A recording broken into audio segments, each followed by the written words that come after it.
Welcome to the Seattle Investors Club podcast with Julie Clark and Joe Bauer, where we share the nuts and bolts of real estate investing from our 20-plus years in the industry. Sit back, relax, listen, and immediately take action. Are you ready? Here we go.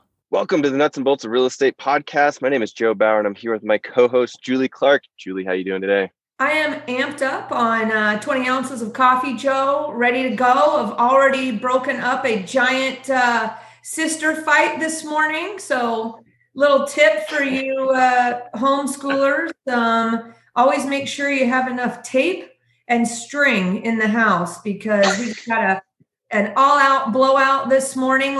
Actually, it was kind of interesting because they were negotiating. One had the tape. I have twin girls, okay? They're 12 and 6th grade. And unfortunately, I didn't plan well for the science project that they're working on this week. So one had tape and one had string, okay? And we live in a house of negotiation. It's some pretty funny stuff that goes down in here. But today, the negotiation was, I'll give you some tape if you give me some string. And it was an all-out blowout. And who won was, I guess the tape won today. So lesson for me today is I don't have enough tape. I don't have enough string, and I need some new light bulbs because my lights are going out. So, hey, that's what I got going on. How about you guys? What are you up to, Joe? What fun place can we all be jealous about that you're at today? We just got to Steamboat Springs where we're spending the whole month of February here. Oh, okay. Boo-hoo. Dang. So powder? Yeah. Lots of powder? It's supposed to be coming. It's coming. Yeah. Well, we just got a huge dump here, up here. So I'm sure Baker and everywhere is going to be dumping out. If you guys anybody listening ever goes up to Mount Baker or Stevens Pass, give me a shout. It'd be fun to connect up there over here in the Washington State area. Adrian, that won't be you because you're in Florida. So like I was telling Adrian, the first place my girls want to go is Florida. So we're going to come down and visit you and Kevin Kalinsky. We're going to take Troy Fisher, our buddy, with us who introduced us to all you guys. And we're going to do a road trip to Florida sometime when we can get out of this mess. But let's jump into it today, guys, because I know we're all busy and we got a great topic because a lot of you guys are interested in mobile homes. And we have Mr. Mobile Home here, Adrian Smude. Is that right? How I say it? Smude, is that right? Yep, we got it perfect. Okay. Adrian and his wife, Erin, they specialize in buying mobile homes out in Florida, which I'm sure means they can tell you how to buy mobile homes anywhere. So if you're interested, all you guys are interested in mobile homes, today is your day. If you have no interest in mobile homes, then today is not your day. Sorry. But today we're talking about that. So first of all, Adrian, as I said, I want to give a shout out to your wife, Erin, who is an RN, is my understanding, and has been, doing her part to help everybody during this crazy world we're living in and these health challenges we're in. So, Erin, you're not with us today, but thank you, Erin. Shout out to Erin, everybody. And Thank second you. of all, I want to give a shout out to our friend Kevin Kalinsky, one of our new friends here to the Nuts and Bolts of Real Estate Investing and the Seattle Investors Club. For introducing us today to Adrian so we can get some good stuff going here on mobiles. So Kevin, we appreciate you mucho. There you go. Big kiss from me. And if you guys have not listened to the recent show that we did with Kevin Kalinsky, you guys it is probably one of the most commented shows that I've gotten feedback on. One of my favorite from my personal topics, definitely. And I'm going to tantalize you guys. Joe's going to drop it in the show notes. You know, his name's right on the podcast. Joe's going to drop it. You guys need to go listen to that. It's a long one, and it's going to be, you're going to thank us. You're going to thank Kevin, and we're going to thank Troy again for later for that one. So Kevin, thanks a lot. We appreciate you mucho and hope to see you soon. So let's go with this. So Adrian, him and his wife, Erin, have a mobile home investing business, and you guys call it My Wife Buys Mobile Homes. Is that it, Adrian? Yep. What's the reason for the wife part? Is that to attract more people? Or I know you guys are silly, so I don't know if it has some silliness to it or what. It started out with my shirt. I know that most of your viewers are going to be listening on the podcast, but my shirt I created years ago as an icebreaker. and it just says, "My wife buys mobile homes," and has a phone number. And it grew into that being the brand itself. And it's for a few reasons. One, women are better for marketing. And it kind of lets people know that we're the people next door. We're not a big company. I think both avenues for real estate work, but I just have the personality of the guy next door. It just kind of grew to that, and people love it. So we went with it. I like it. I like it a lot. I'm going to turn it over to Joseph here and let him kick us off so we can get to know you a little bit better before we do our deep dive. So go for it, Joe. Yeah, Adrian, we love to get to know people a little bit better. So if you could dive us back in time and let us know how you grew up, where you grew up, and how that got you into real estate and where you are today. All right. Well, I grew up in Plant City, Florida. We are the winter strawberry capital of the world. And beginning of March coming up now is going to be our big strawberry festival, actually bigger than the state fair. Wow. And I grew up here. I never left permanently. I've only left to travel because I love the travel. And I moved in with some friends at the age of 18 or 19 into a rental house, and we were getting evicted. We were probably the worst tenants you'd ever want to have. We had pool parties inside the house. We had spaghetti wrestling parties. And we were terrible tenants. I actually dug up some of our eviction notices, and one of them said, "Please stop parking the motorcycle inside of the house." And it doesn't get that cold in Florida, but my friends still didn't want to have to deal with warming it up. Anyways, my cousin was a mortgage broker at the time, and he said, "Why don't you buy a house?" So I said, "Okay," and signed the paperwork. I bought a house with $1,500 out of my pocket. And this is 17 years ago. So you kind of needed a pulse to be able to buy something at that time. And that's what I did. And I moved all my friends in that helped me get evicted. And that worked out better than it should have. We didn't get in too many fights because then I realized the landlord was right. And we were bad tenants. So anyway, so I bought another house a few years later, and that happened to be the top of the market. I had the ARM loan. I was losing a little bit every month, but it's okay. You refinance in a few years, and we all know how that ended. And it was a short sale. And then You mean a free education course? Yeah. And I looked back, I think I only lost about $10,000 of my money over a few years. And I don't think that was bad at all. As like you said, free education, and it made me very conservative going forward. And we did buy a few more houses, including the house we live in, with bank financing. And the last one we bought was the one that Kevin talked about on the interview you had with him. Yeah. And that was the last bank finance deal we did. We got into mobile homes really because I started listening to what I call the old gray-haired, bald people in the back of the room of the RIA meetings that have been doing it longer than I've been alive.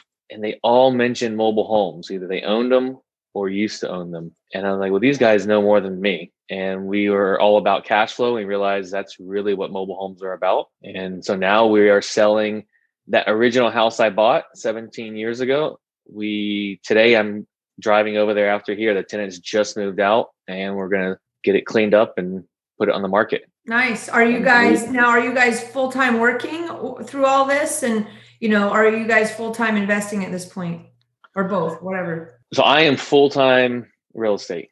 I switched over, I don't know how long ago, maybe 5 years ago now.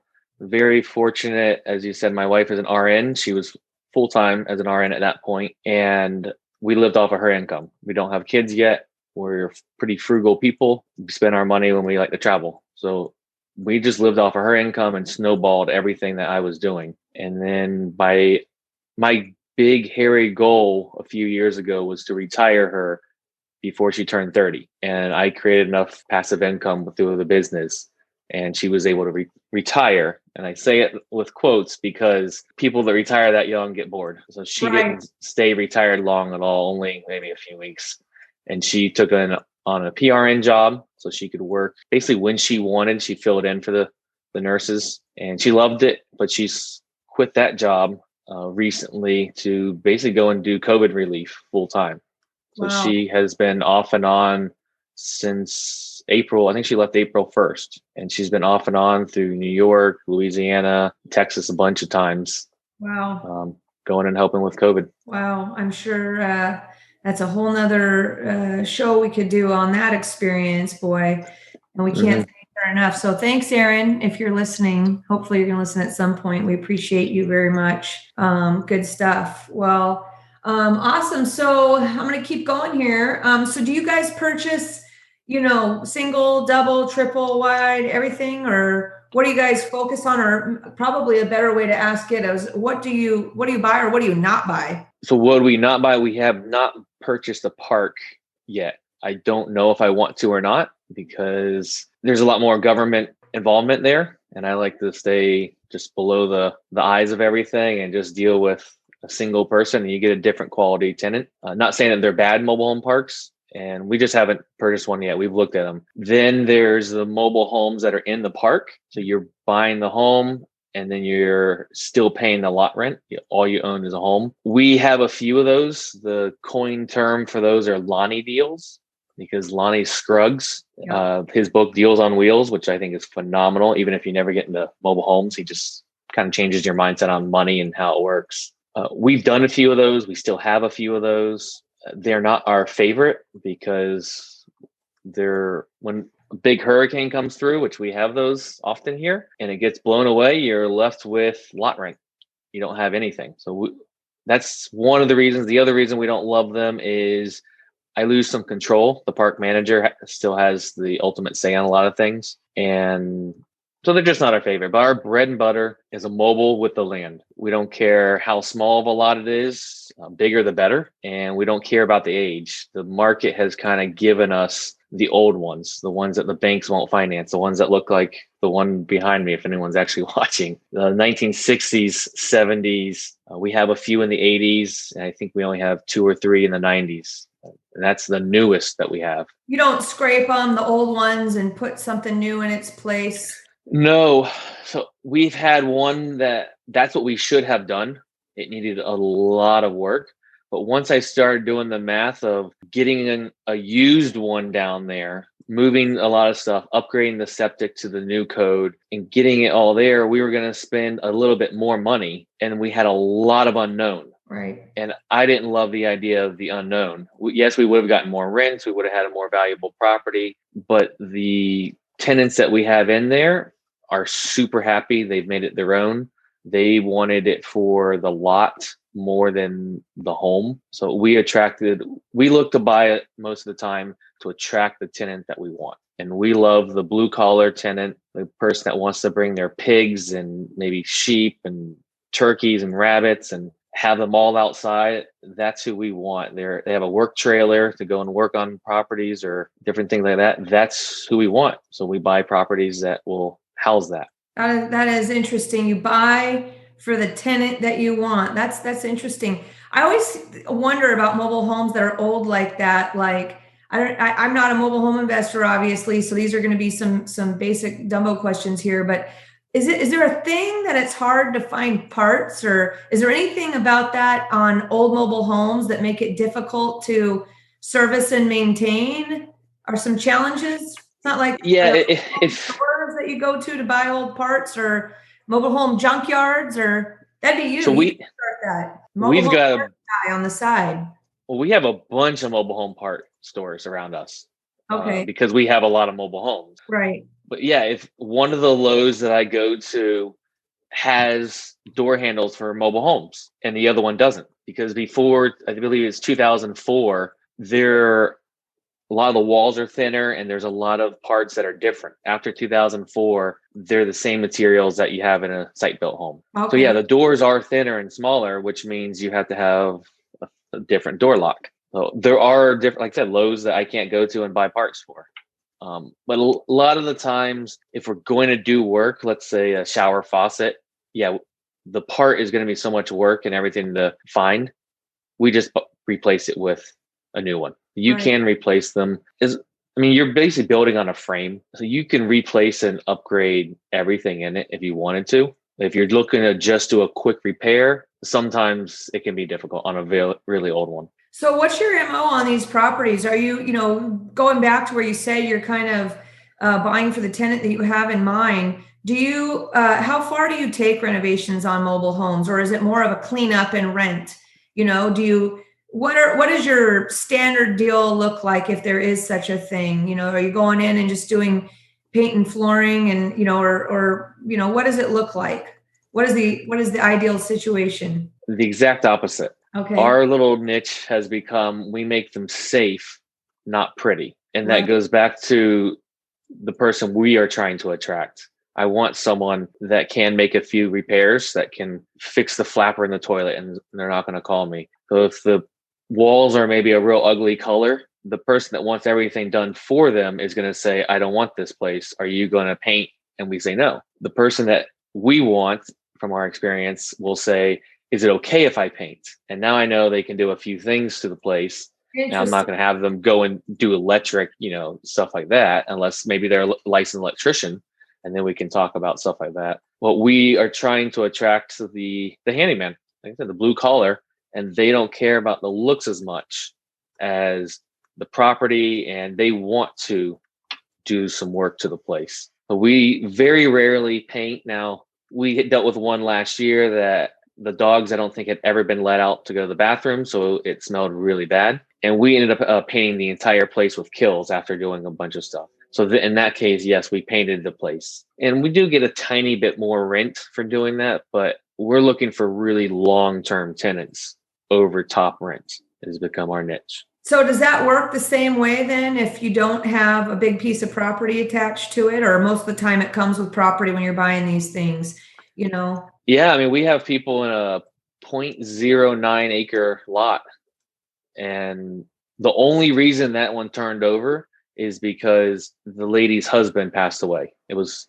$475 a month, and we weren't going to raise it or anything, and she just couldn't afford it. And once she moved out, we did a little bit of work to the place, and I don't know, it's at $700 or $720 a month. Do you have like a standard? We know we're going to go in and we're going to, I don't know, I'm sure it's a screen share or something behind you, but we're going to go in and we're going to, what do you do with siding issues and stuff like that? Are there certain things that you're like, we're not going to buy that one because it's too beat up? Do you ever get it's too beat up? So especially these older ones, the water is your biggest concern.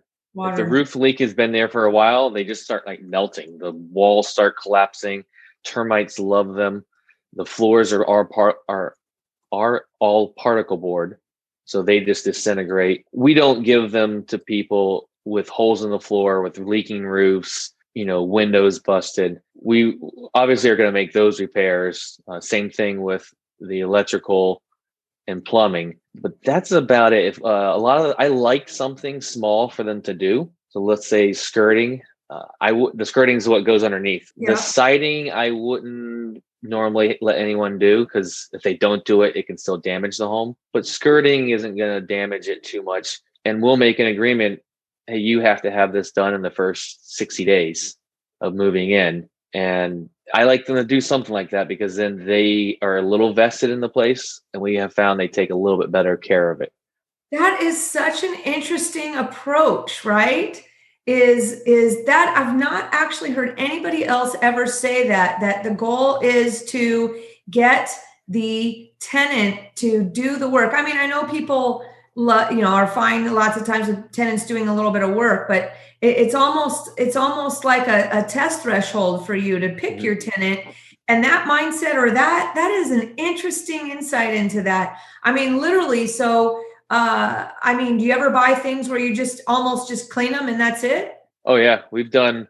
I think the lightest we've done is we spent maybe $200 for a few items to be removed from the place and just put a for rent sign. And we have bought a few like that. And then we've done full rehabs that we spent more than on the rehab than we spent on the property. I don't like doing those because I don't like to work. That's the time you have to really do work. I like the easier ones. Wow. This is an interesting thing. So this is sort of in the single family world here. I always encourage all these people that flip homes and stuff, especially in the market conditions that we have now, where we have such low inventory. I challenge you, but if you're listening, I challenge all our flipper types to what I call it prehab, where you just buy it and clean it up. And if you're, it depends on if you're going to buy and hold or what, but if you were planning to flip, just clean it up and throw it back on and sell it as is. You're getting a deal when you buy it, and, you don't need to do this big rehab, but people like to put their stamp and their brand on it, and that's kind of what they think is the fun part for them, I guess. But, these days you can do what you're doing even with a single family home, I think, and have a success. But that's interesting. So do you go ahead. I was gonna say that's a decision we have to make now on that house I told you we're selling. Is do we just do exactly what you just said, just kind of clean it up a little bit, or do we do a full rehab on it? Because this will only be maybe the 5th property I've ever sold. I'm Yeah. not good at selling properties. I don't do the fix and flip game. Right. So that's a decision we have to go and make now.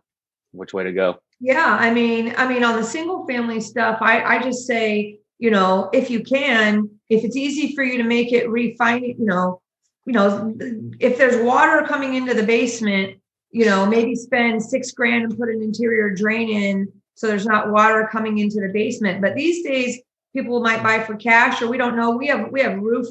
The blenders don't like bad roofs out here.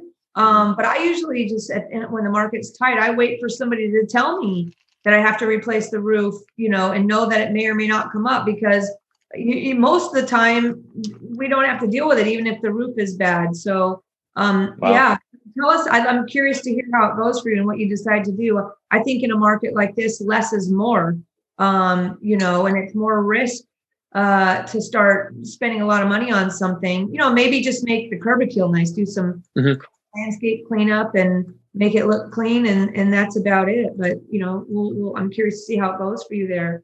Do you guys invest in anything besides mobile homes, or you just focus on that niche? We've been selling our site-built homes one a year, and this will be our last one. We will buy them back again in the next recession, but we've had a lot of equity. Some of them I bought not knowing anything and just kind of got lucky that I bought the right time, and the appreciation was on my side at that point, but we didn't buy them for the appreciation. We bought them for the rent. And now we realize we can make more on that equity if I put it into mobile homes or lend it out to someone or something alternative. Right. I'm with you there. Hey guys, it's Julie here with a quick break from the show to discuss an opportunity some of you may have interest in, which is to work more closely with me. On almost a daily basis, I get calls from investors and brokers, both new and experienced, asking me for guidance or advice. I love helping you guys out, and it keeps me on my toes too. So with that said, I wanted to let you know that I have a private broker coaching community called the VIP Education Community. And the best part is that it's 100% free. That's right, it's free to join. So whether you're a traditional broker or a broker investor, my VIP education community offers personalized one-on-one coaching from not just me, but also from my experienced broker friends with expertise in all disciplines of real estate and real estate investing. We'll teach and share our modern marketing strategies, our tech and lead generation resources, plus teach you how to identify or offer up opportunities for yourself or for your clients using techniques such as seller financing, lease options, land entitlement deals, BRRRR investing, flipping, multifamily or commercial coaching, whatever you like. We've got it all covered for you. The future of real estate is changing fast, and to stay in the game, it's time to learn about all the options you can offer your buyer and seller clients, as well as, if you want, learn how to use those skills to grow your own real estate portfolio. If you'd like more details about joining my VIP education community, reach out to me at julie@seattleinvestorsclub.com or text me at 206-910-2985 or just send me a Facebook message. My new favorite phrase is community equals confidence. So let's navigate the future of real estate together. Now, back to the show. So do you find on these mobile homes, is there a common denominator? Like you seem to get a lot of people that are in bankruptcy or, that are, I don't know, tax lien or something like that. Or is it just all over the place, like it is with any other type of investments? Or people seem to fail in a certain department of problems. It's a question. No, the pain point has been all over the place.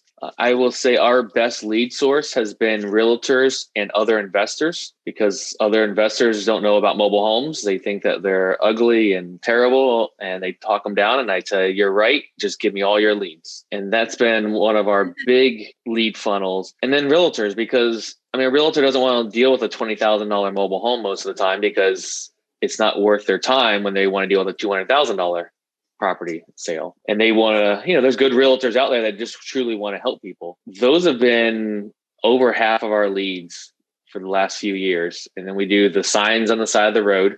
I've tried to replace those with Google AdWords and Facebook marketing, and we just haven't gotten the same return as the signs on the side of the road. So we're still doing those, but we're looking for something that's a little easier than the bandit signs. Yeah. What would that be? I mean, I really didn't want to find an online marketing that works, just because you can turn that on and off, and I can be in a van somewhere camping for a month if I'm doing that versus, I know I got to go put my signs out, or I have to hire someone.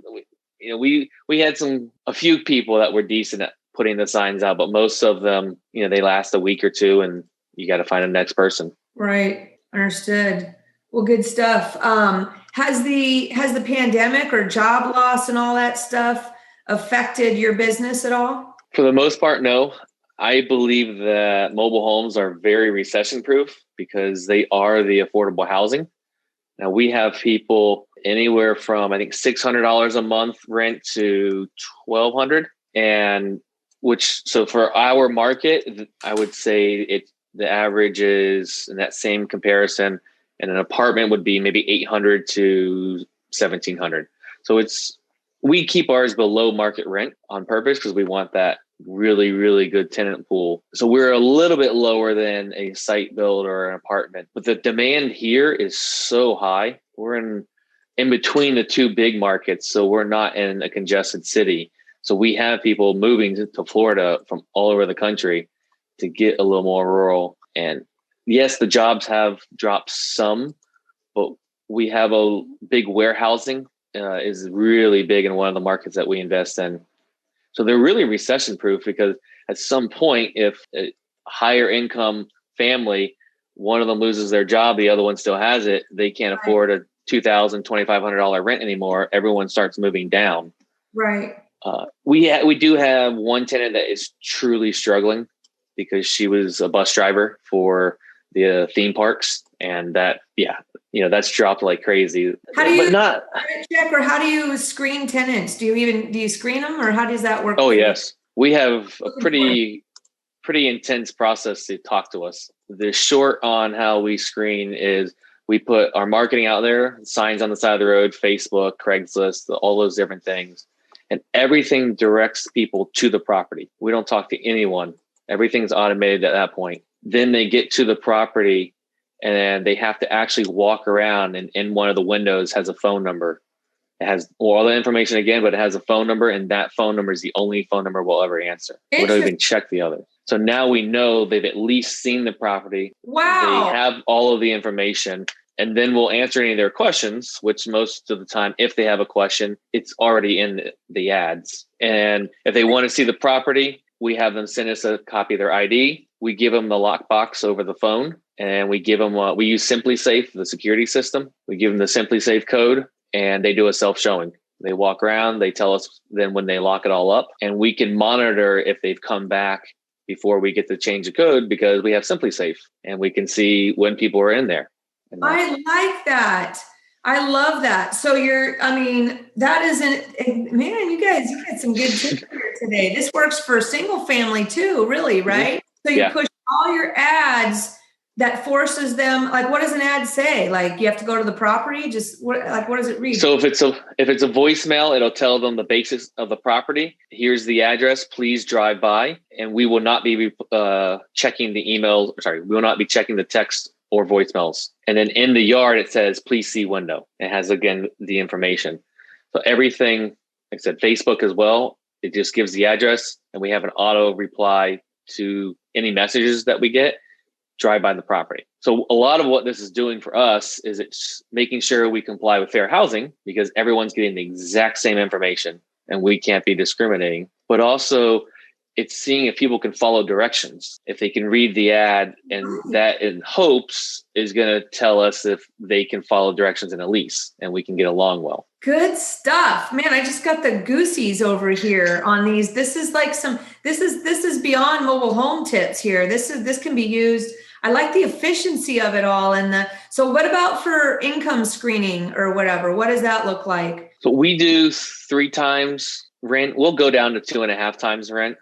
But we like, the goal is to get 3 times rent. Again, I mentioned we don't push to the top of the market. We go a little down because I want a big pool of people. And my most important thing is getting the right person in there that is never going to call me, and not because they're letting the property be destroyed, because they're taking care of small things. They're taking care of the property, like pre-maintenance, and they don't want me to over there all the time. They want privacy. So that is my full goal. So the bigger the pool of people I can get, the pickier I can be there, and then I can be off to the next deal, or for traveling and hiking, which is what we really like to do. I feel that's our screening. A lot of our screening, like I said, is from the process of getting into the property and seeing it.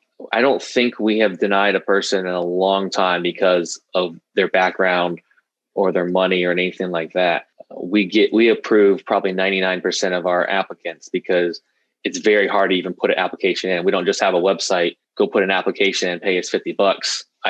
We don't make much money on applications, and we actually call their landlords.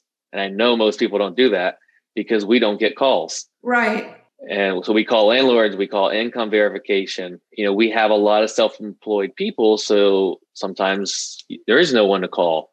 But we'll look for tax returns, bank statements, however they can prove to us and that they are making money, and it looks legit. We go that route. That is some good stuff right there, guys. What is the most challenging thing? You guys have it nailed down pretty good.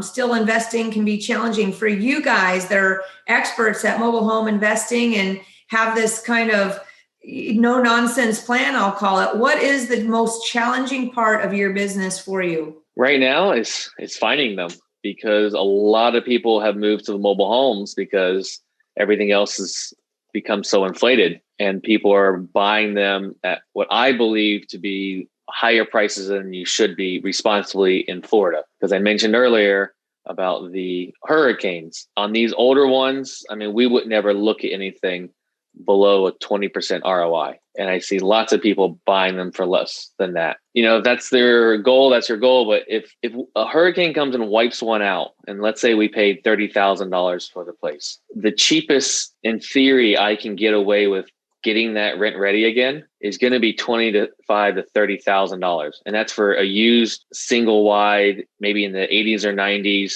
because of all the stuff that has to come up to code, possibly taking down trees, talking to neighbors about being pulled over there. The permitting is very expensive in Florida.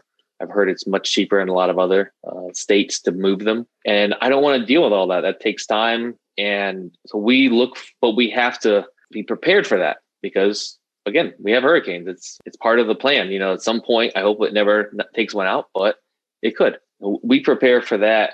So it's finding them right now. We did not do as much marketing last year as we could have and should have, because we kind of took it as a rest year and a year to get some of our systems down pat. And we do have an office manager that is fantastic.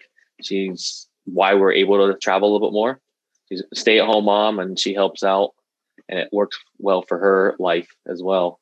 How do your tenants pay you rent? Like, what method do they use? So unfortunately, we use Bank of America, because I don't like Bank of America that much, but they are one of the 4 banks I could find that have this thing called a deposit only card. And what it does is we give one to every tenant. We've changed instead of the Julie as being the name on it, it'll say Central Ave. And then we have that actual card number as well. And all you can do with it is make a deposit.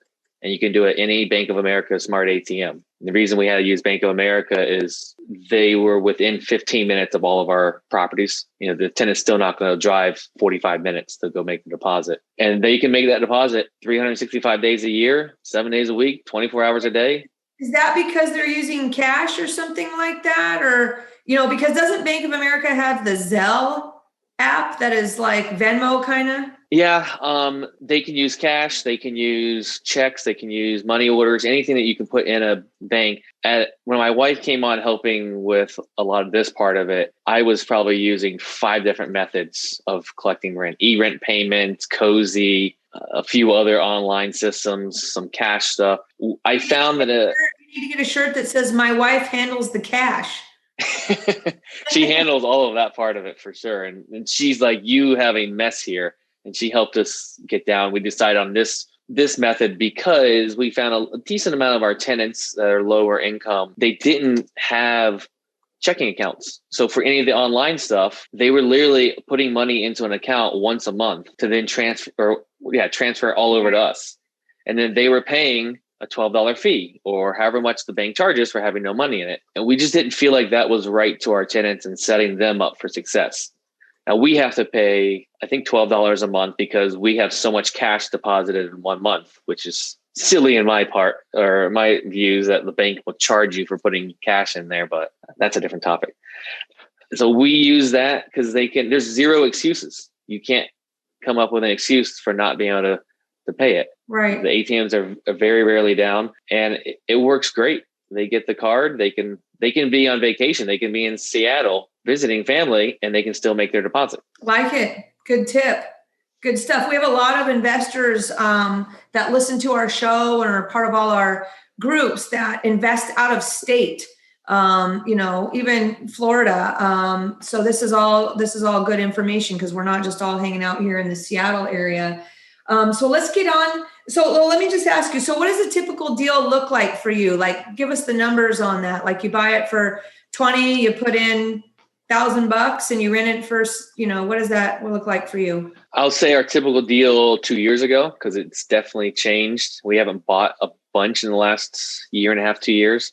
So the typical deal 2 years ago, we would buy it 20 to 20, maybe 7,000, something like that. And we'll put in up to $5,000. We did have a few 2 years ago that we put in about 20,000 into that needed a lot of work. And so they'll rent for anywhere from $720 till about $1,000. Wow. And you can rent them for a little higher than that. But again, I like to keep it pretty reasonable. We're buying the most expensive one I've ever put on a purchase price at $50,000. We're supposed to close last Friday, but it's going to be this Thursday now. And that should rent, I'm putting my numbers at $1,050, but I know that we can push it a little higher if we decide to. I'm going to put a little bit more work into some of the roof. I'm going to put some preventative maintenance on it, maybe $5,000 in it. And then I have what I call the lotto ticket. Is it's on a double lot and the other lot is empty. So there's a chance that I can split it and sell that other lot off. If I can't do that, I might be able to just put a fence down and charge someone for parking their utility trailer on it. I wouldn't turn it into something big because it's in a family neighborhood. But there's room to make some money on this empty lot in the future. But I don't put that in my numbers because I don't want them to be tight. I want them to be really good. Are there, like, here in the Seattle area, we have this zoning changes and all these things that allow us to have more density, or people can build what we call DADUs, detached accessory dwelling units, all these types of things. We're not talking about that with you, but if you're doing marketing, are you looking just for any mobile home, or would you prefer to find a mobile home like that has a double lot? Do you pull any lists to try and get any specific marketing done for specific niches within your business? Like, you're looking for, 5 acres for some reason.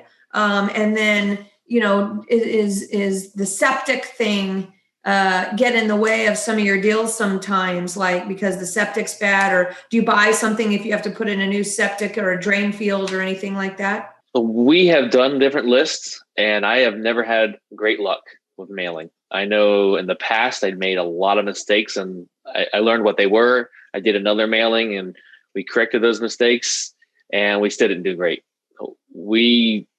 I don't know, mailings are just not for us for whatever reason. The answer to the septics, this is not what I recommend people to do, but we just buy. And every once in a while, it screws us over because we didn't check the septic and we have a $5,000 unexpected cost. And it happens every once in a while.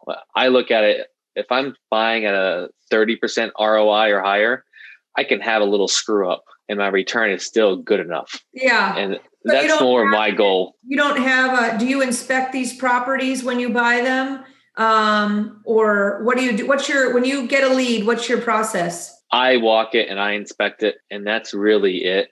I am not the best at estimating rehab costs either. So that's another reason I have. Which rehab either, right? I mean, yeah. I mean, I've gone through even those bigger ones that we did a few years ago. I mean, the rehab cost was much more than I expected.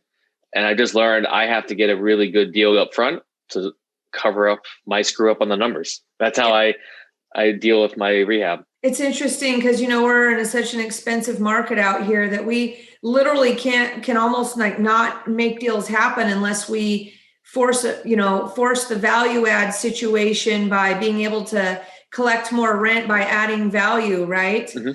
I am certain, though, I bet you people out here could buy mobile homes with the same mindset that you're doing, right? Where just don't spend a lot of money.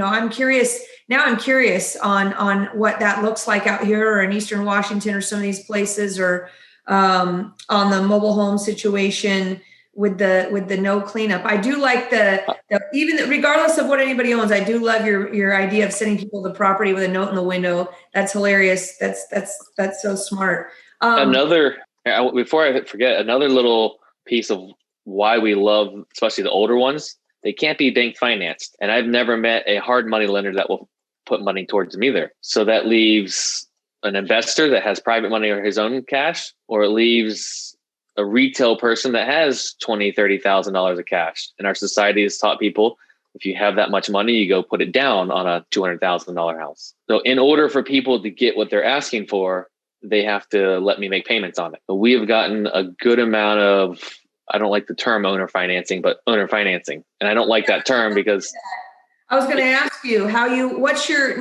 you purchase these properties, cash or structured terms or whatever. So give us the lowdown on all that. How do you give us the details of your purchase, and then give us the details of how once it's stabilized with your tenant in there, what does the financing look like? I guess you're getting, like you said, structured sales and making payments, or go ahead. Making payments is always my first thing. And the reason I don't like the term owner financing is it implies interest, and I don't want to pay interest unless I have to.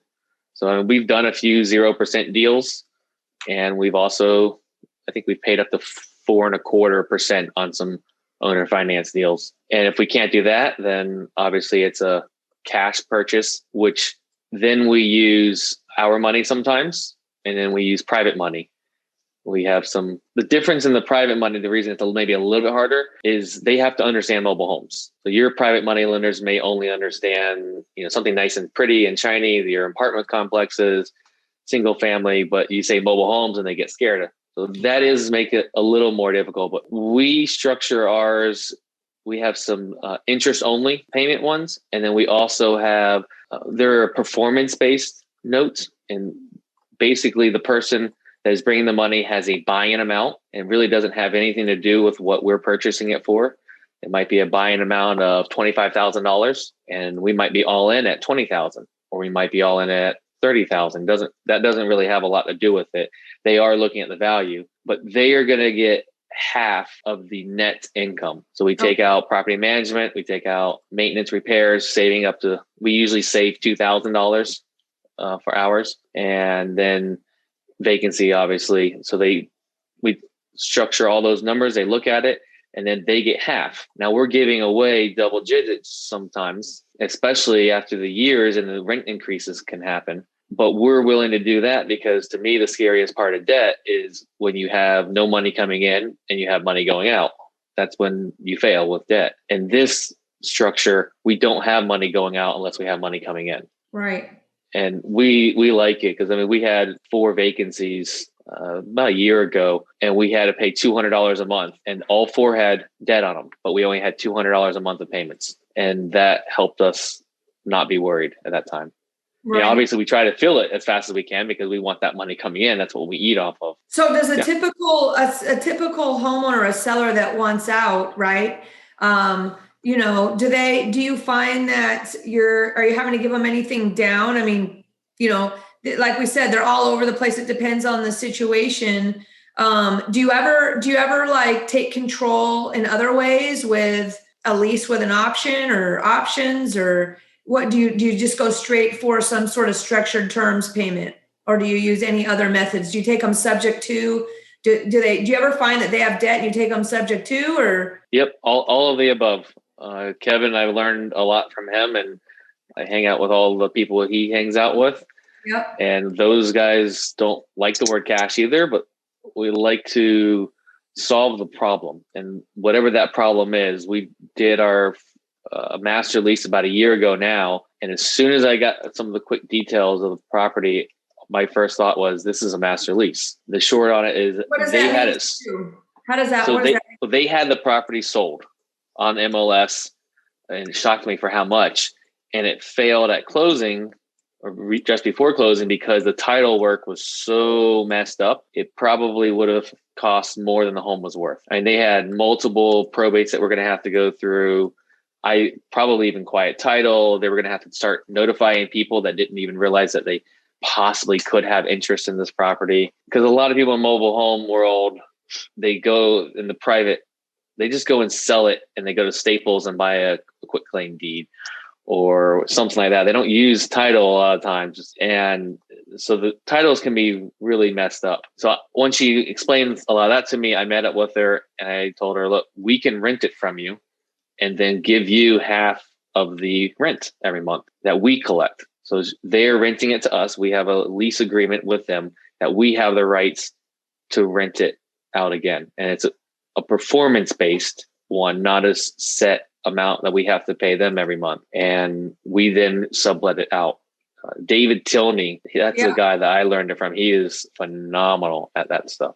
I've taken his course numerous times, and a decent amount of my property management stuff comes from him too. Well, Kevin, you guys need to get him on here.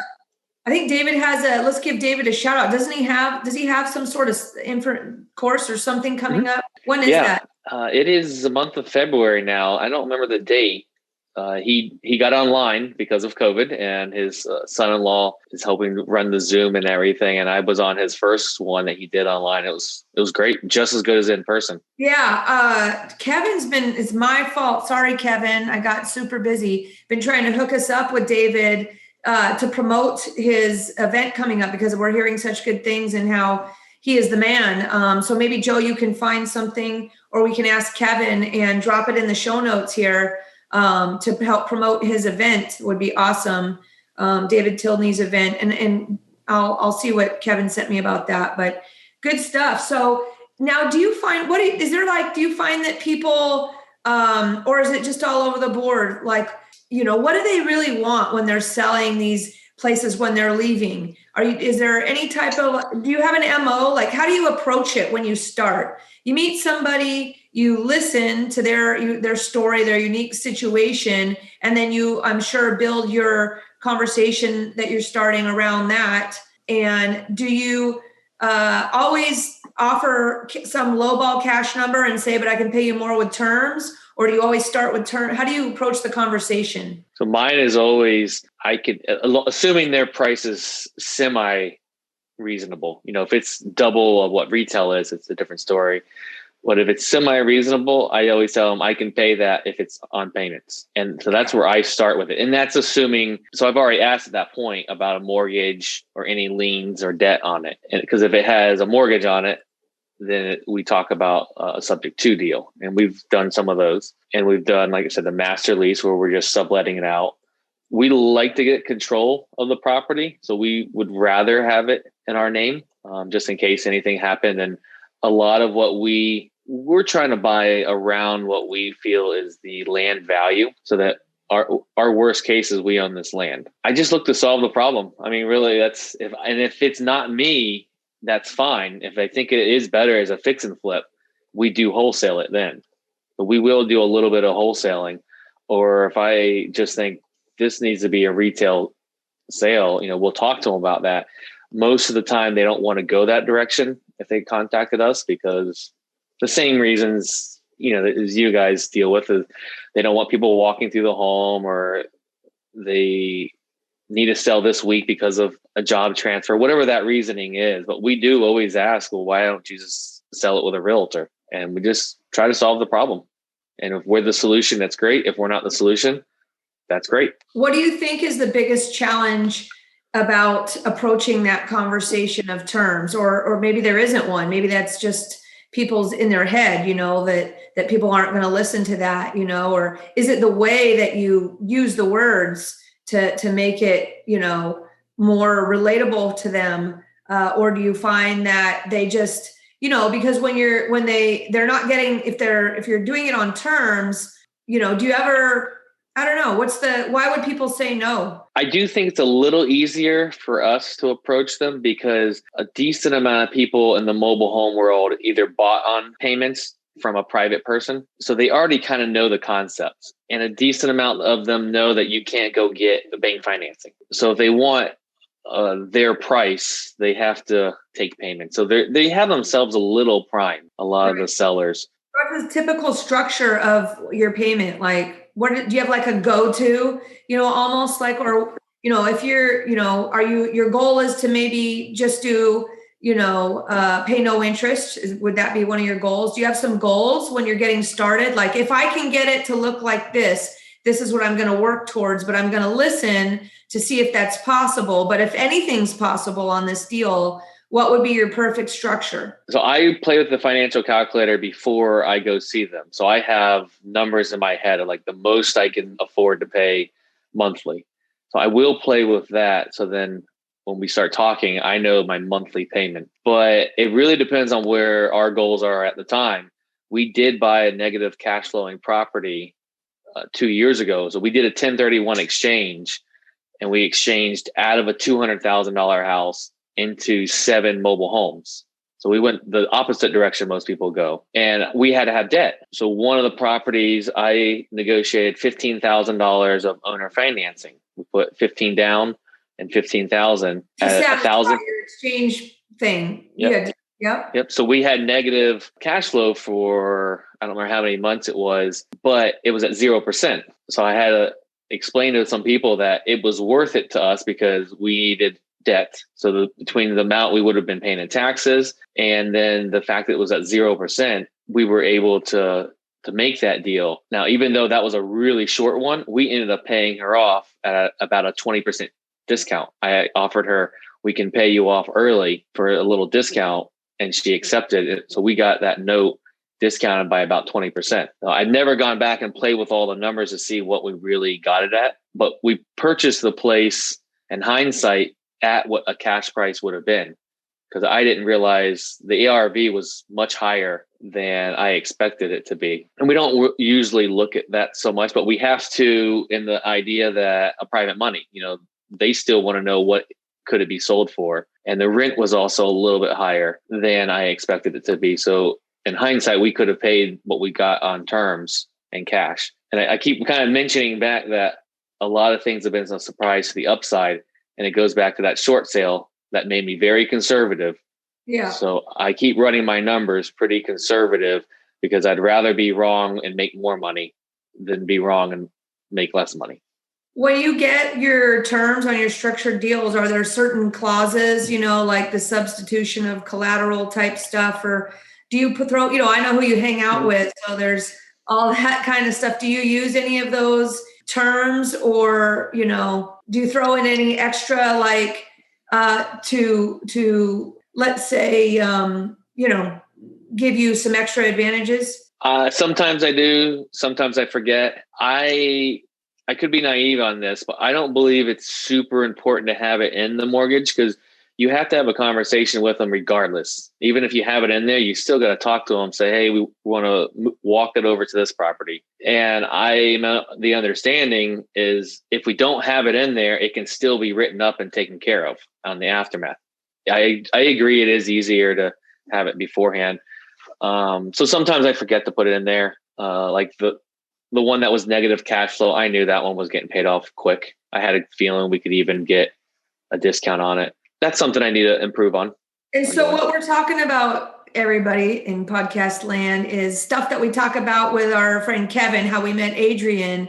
And you're going to go back and listen to Kevin Kalinsky's podcast that we have here that Joe's dropping in the show notes. You're going to get like super details on what we're talking about there. All good stuff. Well, I don't want to keep you on forever, but do you have any like pro tips for mobile home investors when it comes to rehabbing versus, like I think I read on one of your posts that said, vents in your mobile home skirting should be within 3 to 5 feet of every corner to reduce, what'd you say, dead air pockets. That's a mobile home thing to say, right? Do you have any other tips that, or like when you buy a mobile home, on your inspection, do you know you're going to go check X, Y, and Z because they're unique to causing extra problems? What would those be? The first thing, if you're going to do anything similar to us, don't over rehab, especially if it's one in the park. I see people often go and try to make it the nicest, best thing. And those are the people that end up coming back and saying they lost some money on the property. As far as an inspection, between the toilet and the shower, that's typically a pretty weak spot, especially on the older ones. Another spot, the floor is right there. In front of windows, doors, we always check the floors there. And I even push on the walls a little bit. People like to put the window AC in it completely level or maybe even tilted in a little bit. And then the condensation runs inside and down the wall versus out. So they're supposed to the window shakers are supposed to look a little ghetto where they're hanging out. That's the proper way to have it in the window. If not, you start destroying that wall. So I will physically push on walls, and we look for walls. What do? You just say, "Hey, seller, you got bad walls," and you negotiate your deal? Or do you you don't like to rebuild walls? They'll see me doing it. There have been times when they just see me doing it and I don't have to say anything. They just saw me pushing on the wall and it moved a little bit. And then there's been times when I was almost scared to push on the wall. And yeah, it was one of those that it's a rehab I don't want to deal with. So what would you do with that case? I did give the guy a pretty low cash offer because I was going to wholesale it. I wasn't going to, if I go out and see a property, I'd give an offer. Right. So I will never see a property without giving an offer. So you are sort of trying to avoid those big rehab type situations because that's not your MO. Love it. Okay. So what else? So pushing on the walls, toilet, sink. What about level? Is there a leveling thing? Do you check or do you not care if it's level? No, that's great. So if it's a double wide, you have essentially two trailers that were pushed together. They're married together. And then so I look at the ceiling all along the center there. And usually there's a closet along the center too. And we ended up wholesaling this one, but I went inside the closet and turned and looked up and then it was just speckled with mold. And I found it in another spot or two. And then I went outside and looked a little closer to see if the thing looked level. And that's what happened is one side was sinking a little bit and the other one. So the rehabber had to come and actually jack it up and then take care of the roof afterwards. You wouldn't buy that one because you're not going to do that. No, I would have bought that one if she would have given me payments, but I didn't even offer payments on that one because it didn't work for her situation in life. I knew it didn't. And I knew we could also wholesale it. That you would be able to find, maybe I'm wrong. Obviously I'm wrong because you're buying properties, that you would be able to find beat up, or I guess you're not really looking for beat up properties, but that all these mobile homes would have issues. I think mobile home, leaks and issues, but that's me right. But obviously there's some that are in fine condition that aren't leaky and maybe they got moisture in the floor, but they're not wonky and walls caving in. I don't know why in my head I go, oh, mobile home equals a bunch of problems, but not necessarily, right? That's the myth of why you're like, yeah, keep thinking that, girl, because I'm going to take and send me the addresses. Yeah. Right. No, so the way I usually tell people, I would say convinced my wife that, hey, let's move over to mobile homes is now this one is not something that we normally buy, but it was on the MLS and I was flipping through the pictures and I got to the one that was on the inside. And I showed her the place and she's flipping through and she said, are you buying this for us? Now we live in a beautiful ranch style, middle-class neighborhood. And I was like, no, this is a trailer. And it just had been rehabbed. It was on a beautiful property. You can do pretty much anything you can do to a site-built home, you can do in a mobile home. And the new ones have really good hurricane straps and everything on them. I still wouldn't recommend staying inside of them in a hurricane. But there's some nowadays that are rated for some pretty big hurricanes. Yeah. Is that one thing that you're checking then, the straps or how it's attached? Yeah. So some of the really old ones, like the 60s and stuff, it's funny. The way that they are strapped down back then is it looks like they just took a metal ratchet strap, put a pole in the ground and wrapped it around the outside of the home and tightened it down. And they put 2 or 3 of them on it. Some of the really old, and that is not the code now. And it blows my mind that they've made it through so many hurricanes, but they have, they can, So we joke around. What do you do if you're going to buy one? If there are too many of the straps broken, we're going to replace the straps and have them fixed. Because if not, they become hurricane missiles when the winds start going. Hurricane. Is it a big deal to replace the straps? So in 98, I think is when the law actually got changed in Florida, that they basically made the straps, the distance between them and the distance between the piers closer. So anything before that around us is essentially not up to code. It still holds it. But if you want to put a 1,200 square foot double wide, you're probably looking at about $3,000 to have it all completely updated, and they go through and add them. We don't do it really. Our insurance company that we use doesn't care about them. Insurance is a topic we didn't touch on. Yeah, let's talk that. We use a company, NREG, National RIA Guard. They are for investors only. We use them for almost all of our trailers. They'll insure anything. I haven't found anything they won't insure. The price could be higher. National or? Yes. What are they called? NREG. They might be a good one for you to get on here to talk as well. NRIG, I think. I'll look it up. Yeah, I believe that's it. But they started out at least only investors. They're out of Kansas City, and they'll, like I said, insure anything. Sometimes the price gets a little higher. Now, we don't get named storm coverage on these older ones. That is a risk that we decided we were going to take, meaning if these hurricanes come and wipe it out, we don't have coverage. And that's not an option on some of the older ones. When we have a decent one, we'll search at different companies. Foremost is usually a company that will insure them with named storm coverage, and we go with them if it makes sense financially. To have renter's insurance? We don't require them. I push them very, very hard. Our lease signing is at least an hour just to go over the lease, and we go over everything. I tell them stories until they're tired of hearing me talking. And that's one that I hit on a few times, that our insurance only covers what they see right this second. And it does not include them. And I let them know, and I tell them some stories of times that it's worked out very well for people and times that it would have worked out if they would have had it. But we are really, really big on expectations when we're moving someone in. I like that. You put it on them. What about rules and regulations? Do you have any, do you ever find that you have problems with, and you have to put some crazy rules and regulations in place related to mobile home tenants and all that? No, no bonfires, no leaving smoking, no parking your car over the top of the drain field. Yeah, that is one that we've learned the hard way, is parking over the drain fields. And we just had to redo one because of that issue.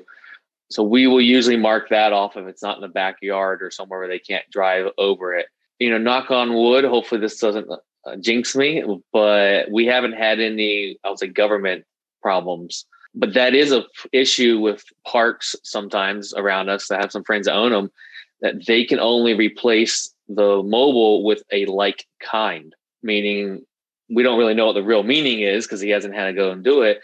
But we don't know if it means 500 square foot 2-1 single wide, which is a very hard to get one. I haven't heard of any of those issues on just a single home on land. And our area is not completely against mobile homes. We have a lot of them.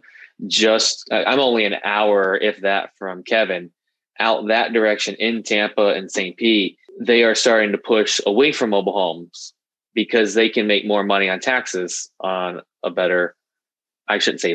taller structure, especially if they can do multi-story apartment complexes. They can make a lot more money on taxes. So they're basically trying to phase out mobile homes. Well, I have one last question here for you. It's going to throw you for a loop. You ready? All right. I'm ready. All right. What does, I'm cracking myself up. What does emo Ilibom Yub mean? Is that for my Facebook post? Yes. I like to put silly, fun post out there, and that is "We buy mobile homes backwards" because it was backwards day. Yeah, I was like, I like this guy. Right when I saw that, I used to talk and code with my friends, right? About Eluge Krauk. That's me, Julie Clark. So Okay, I love it. I love it. Well, that's all. Yeah, we try to put at least a post out there for one fun holiday a month, and some, I'll just say, education stuff out there. Of course, we're trying to buy mobile homes, so we put stuff like that out there, and I'm just trying to make it fun. I love it. If it's not a fun page to follow, people are not going to follow it and comment on it. And Exactly. Yeah. So if you guys all do want to follow Adrian and what he's up to, where should they go? They should go to mywifebuys.com is your website, right? Mm-hmm. And they can reach your social media channels on there as well. Yep. They're all on there. It's My Wife Buys Mobile Homes on Facebook. And that's where I'm the most active. I really haven't figured out or fully even want to figure out Twitter or Instagram, but we're on there. I think it's at My Wife Buys. I'm looking for a bot to do all that and just take what I put on Facebook. Yeah, you got some good tips on there. So maybe we'll twist your arm. If we get some people that are asking a bunch of mobile home questions, maybe we'll twist your arm to join us. We have every Thursday we have a kind of a roundtable meetup. Kevin's been joining us here and there as well. Maybe we'll send people over to you that might have questions. Like we said, we have a lot of out-of-state investors here, or people that might even be able to give you some leads off that way in Florida. Who knows? But it's fun. You're a fun guy. We appreciate it. Thank you. I would love to join one Thursday. I need to just put it on my calendar a little further out because I keep overbooking myself, because I love masterminds. I mean, it's fun. That's what it sounds like. It's essentially a mastermind. I'm a part of a few of them. I started one with a friend. I think that's a huge key to my success, is just talking to other people, learning what they're doing, giving advice back, and it all comes, I believe in karma, so it all comes back. Right. I love the whole, I'm stealing, there is actually a group called Collective Genius. You may or may not know about it. I stole their term, Collective Genius, because that's really what it is a bunch of people just helping each other and swapping ideas and resources and all that kind of stuff. And so we do that every Thursday, Pacific time here from 11:30 to 12:30. I will actually, you should join our Seattle Investors Club Facebook page so I can tag you maybe sometime. I'm on there. So good. Tagging me will be very good, because I get on Facebook and have all these alerts and I get overwhelmed on it and then just kind of give up. Yeah. But when it's the group thing. So if you tag me, that'll actually get me looking at it. Awesome. Yeah, I would love to help out with that. Well, we have a mobile home expert in the house now. Woo woo! Right on. Good stuff.